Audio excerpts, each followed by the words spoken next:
What's going on, everyone? Welcome back to the channel. I am here today bringing you guys another Black Ops 6 Zombies video, and today I'm going to be showing you guys just how to do the Liberty Falls main quest Easter egg. Now, this is my first time doing a video like this, so if you do enjoy it, make sure you leave a like and drop a sub to the channel if you are new.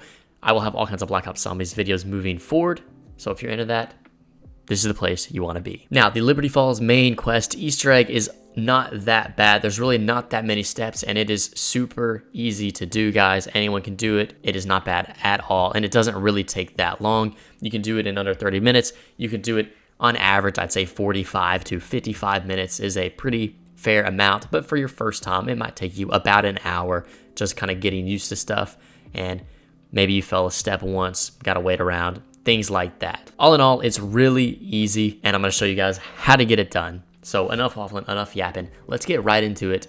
Liberty Falls Easter egg. Now, the technical first step of the Easter egg is you want to go to the church and you want to interact with the little Aether device that's in the room. It has the little Aether canisters in it. You'll see it off to the right before you get to the Pack-a-Punch.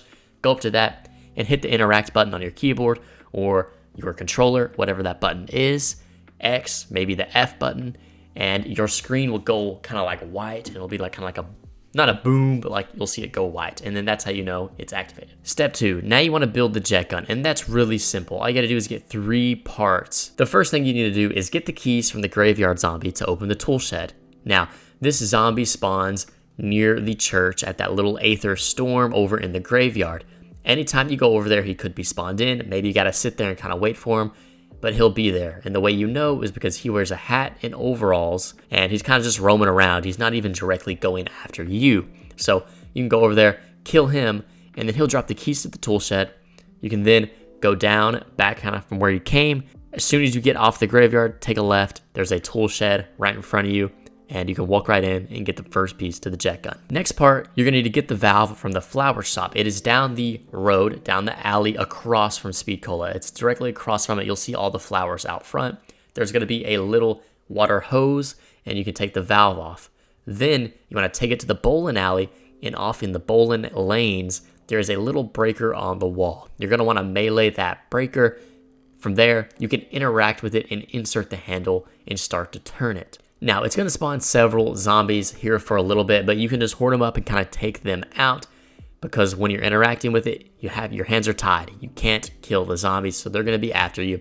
You can use a little equipment, things of that nature to kind of keep them off you, but you just want to fill it up until the meter's full all the way, and then it'll boop, fly out and drop the next piece to the jet gun. Pretty simple. And lastly, the very third piece, you're gonna need to open the video room door with the Mangler cannon. So right directly across from the comic book store, right next to the arsenal, you will see these set of doors right here. It kind of looks weird. It kind of looks like you could already go in there, but you can't. You will need to get the Mangler cannon, either from shooting the Mangler when he spawns in and getting his cannon, shooting it off and blasting the doors open, or whenever a Mangler spawns, you're gonna wanna get him to try to shoot at you and dodge it, and then he'll hit the door, it'll blow it up, okay? From there, you can go in, there's gonna be these little dig sites on the floor. There's gonna be 2 or 3, just dig them all up real quick.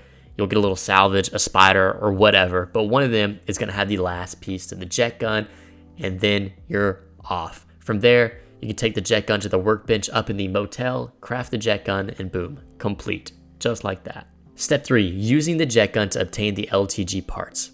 Now, to build the LTG, there are 3 parts that you're going to have to find and suck in with the jet gun. The first part is going to be in the comic book store, in the middle of the building, in the ceiling. It is stuck in there. It's pretty hard to miss. Just look up in the middle where the roof's kind of caved in, and it'll be there. The second part is going to be in the window of the building that the zip line is on. It's going to be directly above Speed Cola. So get to that roof and then run and jump across to this little white van directly across from Speed Cola. And from there, looking at Speed Cola, off to the side, there's a window, and there's going to be a piece in that window. You're going to want to suck that in with the jet gun, and boom. The third part is going to be in the church. It kind of looks like a top hat. You can suck that in as well. If you're looking at the door like you're leaving Pack-a-Punch, it is going to be to the top left. Once you see how the other parts look, it'll kind of stand out, so you can suck that in and get it from there, and boom, that's it. All 3 pieces are done, just like that. Now, bring the parts to the bank roof where Wonder Fizz would spawn, and off to the left, the top left of that building, you can craft the LTG on a workbench to the left. Step 4. Now this is probably the kind of most tedious part, because if you mess up, you kind of got to wait and do it again, and it can just be a little bit of an annoying process, but for the most part, it's pretty simple and pretty straightforward. So for the next step, you want to take the LTG to the Aether field / reactor areas on the map. They should have that little storm above them. You probably know what I'm talking about. You want to start with the one next to the comic book store and the waterfront viewing area, okay? What you want to do is place the LTG on the pad, and a portal will open up, and you'll have to defend the LTG for 1 minute and not let the zombies get into it, or the health will go down and you'll have to restart the next round. After the 1 minute is up, a high value target will spawn, either a Mangler or an Abomination. You'll want to get him really low in health. You want to get him down to about a quarter health. And this is usually when I do it. You could probably do it before this or right after. I don't really know the exact time frame of this, but in between the time of him spawning and killing him, you want to go back to the church, and where you interacted with the Dark Aether device, there's a little canister sticking out, and you want to pick that up. Once you retrieve the Aether canister from the church, you can only walk, no more sprinting, so make sure you be careful. Now, going back to the high value target, you want to bring them to the Aether field trap in spawn next to the little portal you just defended. It is in the spawn area right down there. You turn it on, it has those big kind of Aether fields pop up. There's like 4 or 5 of them. They start glowing, shaking, lighting, the zombies get stuck in it. It's just that trap. You get him low in health. You want to make sure you are in the trap with him when you kill him. That is very important. So you're going to activate the trap. He's down to a quarter health or a little bit lower, and you have the canister. You're going to be in the trap with him, and you're going to kill him.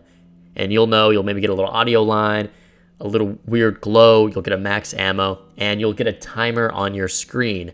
Once you get that timer, you know it works. You then have 90 seconds to get back to the church and place the canister in the machine. Step 5. After the first canister is placed, a little drawer will kind of open up where you place the canister, and out will come the Strauss scanner, the little widget, whatever it's called, I don't exactly remember. Now that you have that, there will be 3 little monitor systems around the map. One of them is going to be at the hilltop coming off of the church hill, pretty close to PhD Flopper. There's going to be one leaving the tool shed where you got the jet gun piece, and another down from the rooftops from the bank, as you'll see in the video. Using the Strauss device, you will notice it has readings of low, medium, and high, also by color, yellow, green, and red. Now, that is more important. Really just focus on yellow, green, and red. So you want to go to each little device and pull out the scanner and see what it's reading, and it'll just be your little, you know what button it is. I don't exactly know. I don't even remember what button it is, but you'll pull it out and it'll have a reading on it when you get right on top of it. If it's reading red at the machine, then click and interact the button until the little light at the top is green. So you'll go to the monitor and you can interact with the F or X button, whatever you have, and it'll change color. So if you pull out your device and it's reading red, you want green. If it's yellow, you want to keep it yellow. So yellow, yellow, that's fine. And lastly, if it is green, you will want to flip it to red.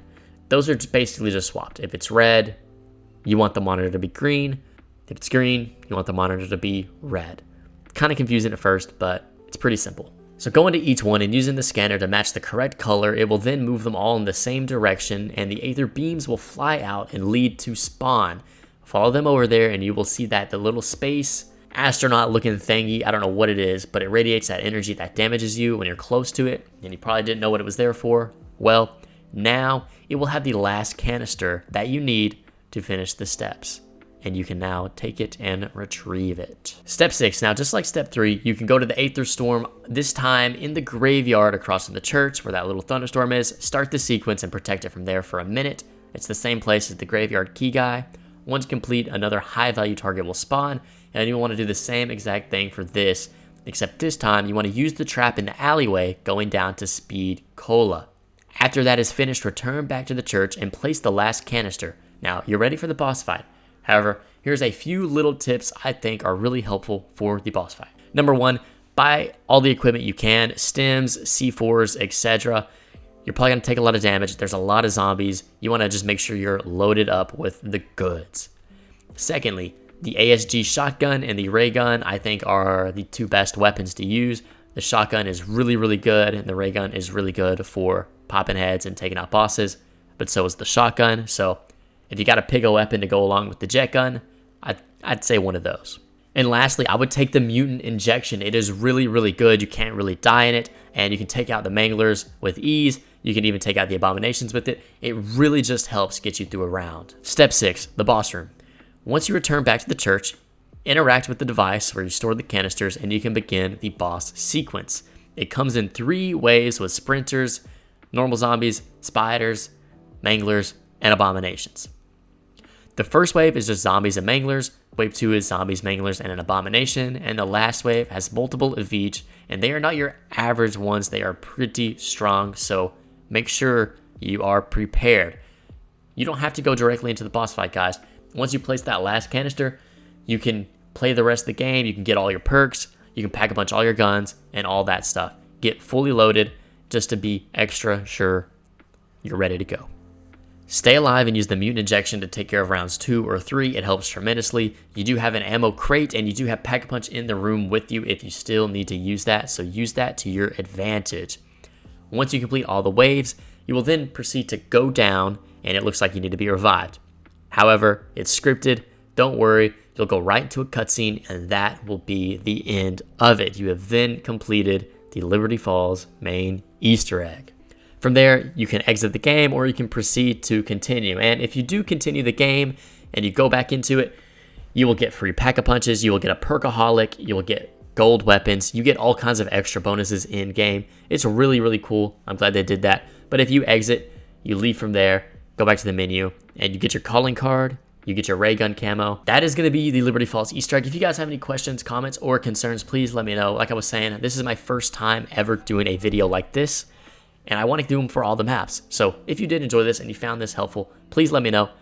If you have any questions, again, feel free to comment them. And yeah, check out my last video on Liberty Falls. I'm really liking it. Really liking Black Ops 6. Hope you guys are too. But yeah, I will see you all in the next video. Peace out.